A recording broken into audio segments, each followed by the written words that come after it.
So that's why they're also kind of considered to be dominant seventh chords.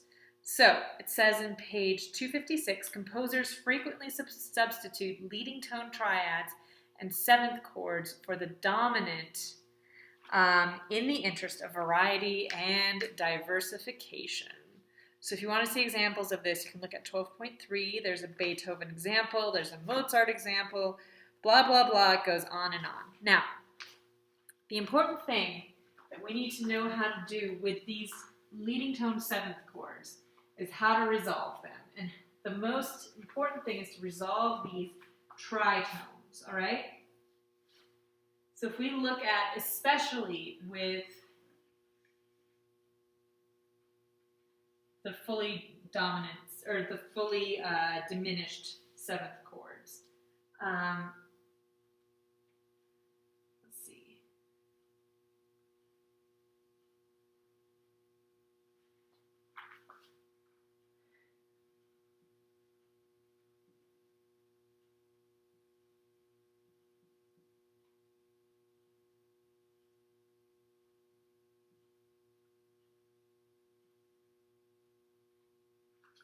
All right, so here's our 7 diminished 7. All right, so we've got two tritones here. We've got one here, so we've got our diminished 5th and another diminished 5. So D5 and D5. So these tritones, play them for you guys.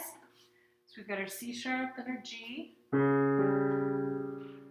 then our E and our B flat. Right? They both need to resolve. So they're going to resolve inward. So the bottom ones are going to close in. Just like that. Okay? So the C sharp is going to move up a half step and resolve to D. The G is going to resolve down to F, natural, just like that. All right? So they're going to close in like this. And then the same thing, this diminished 5th.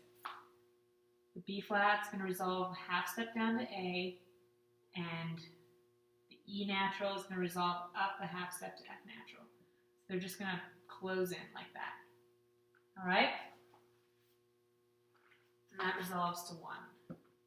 So let me play it for you one more time. So we've got our C sharp and our G. Oh, sorry, C sharp. And then E, B flat. And they're just going to resolve stepwise. All right, to minor 1. Okay? Sometimes unequal fifths are okay.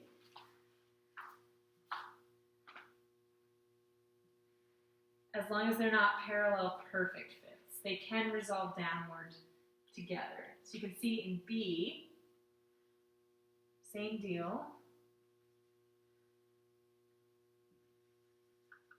So this is figure 12.7.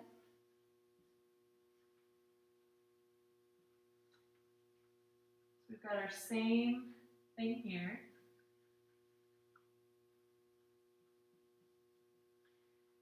So our diminished 5th is going to close here, right? Same thing, tritone. And then this tritone with the B flat, it's okay if they both resolve down, all right?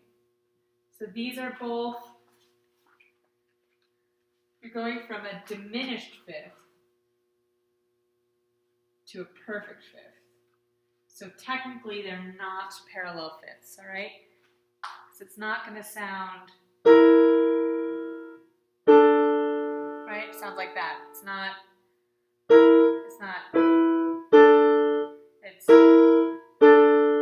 so that's okay. You can resolve it this way as well. So you can close one and have the other two resolve down. It's technically not parallel perfect fifths because one of them is not perfect, one is diminished.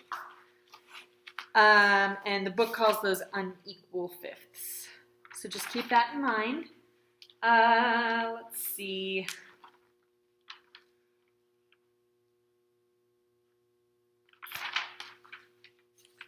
So let's talk about voice leading procedures.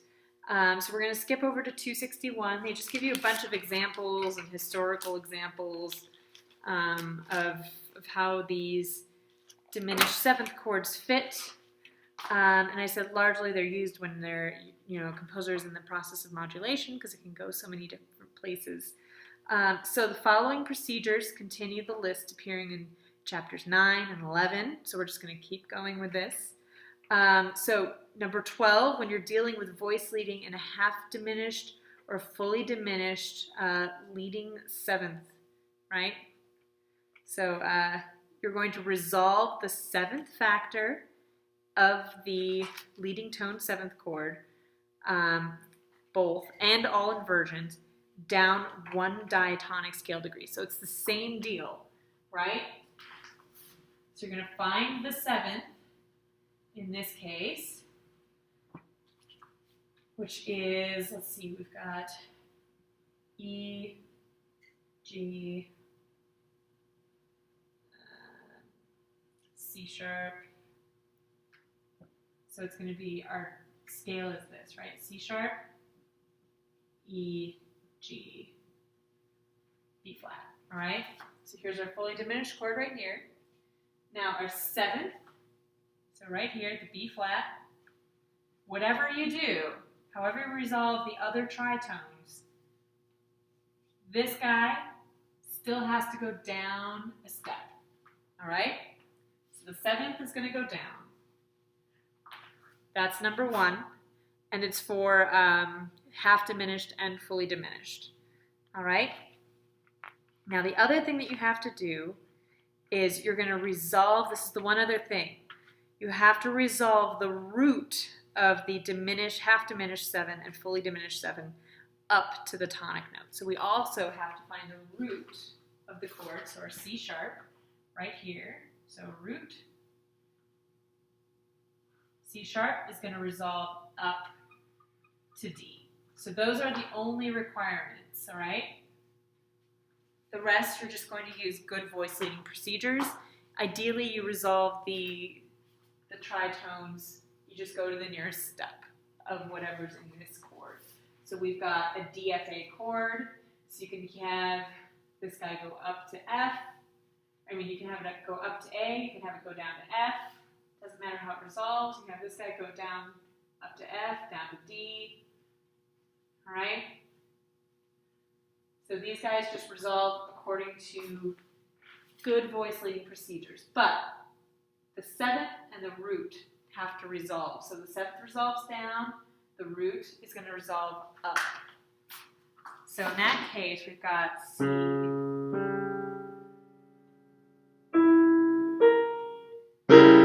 Right? So the tonic, sorry, the root of the chord has to resolve up, and the seventh has to resolve down. So, all right, the others can fall wherever you want them to fall. Okay? Let's see. So some pitfalls to avoid. Avoid parallel fifths between the third and seventh factors when you're dealing with half diminished. Double the third factor of the tonic triad to avoid these parallels. So if you're trying to avoid parallel fifths, choose to, instead of doubling the tonic, double the third. In four-part writing, this configuration only occurs when the third is below the seventh. Let's see. Although the half-diminished leading tone seventh chord contains only one tritone, fully diminished consists of two. So it is possible for both tritones to resolve properly. Nonetheless, parallel unequal fifths are observed in literature and are sometimes written by composers in preference to a tonic triad with a doubled third. So they prefer to, resolve to a complete resolve rather than doubling the third, which means that you double the tonic. Let's see. When writing an unequal fifth in the leading tone seventh to one, try to resolve at least the root to fifth tritone whenever possible. So the one tritone you want to really try to resolve is this one, all right? So the root and the fifth, wherever those land, those are the two that you want to try to resolve, the main tritone.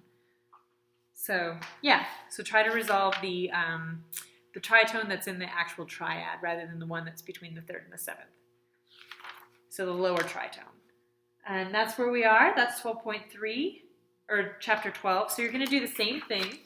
You're going to do 12.3, you're going to do 1 through 7, and then 12.4, you're going to do baseline 8 through 14. Now keep in mind, 12.3, you're going to be spelling half diminished seventh chords, which are naturally in all the major keys, and then you're going to spell the fully diminished seventh chord in all of the minor keys. And then again, you're going to do assignment 12.10. So you're going to skip over, and again, I want you to choose 2. So here's 12.10. You've actually got 5 to choose from if you want. So this is pretty clear. It's going to be dealing with leading tone seventh chords. Just follow these resolution factors and all of the stuff that we did with good voice leading. And it should be not too hard. So pick 2 of those. And I'm going to move on to non-dominant seventh chords.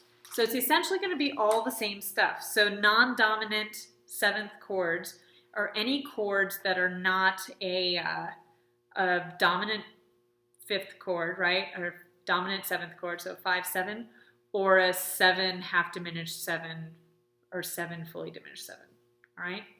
So it's the 1 chord, the 2 chord, the 3 chord, 4 chord, 6 chord. Those are the only ones that we're missing. And it's just how they're going to naturally act in a key signature. All right? So if you look at figure 13.2, we'll map them out really quick for you. All right? We already talked about most of this stuff. So the major, major, minor, minor, major, major, minor, minor, all that stuff. So this is how they fit in a natural minor scale or natural major scale, all right? So they just naturally stack up. We'll do the major one because I think that's a little bit easier.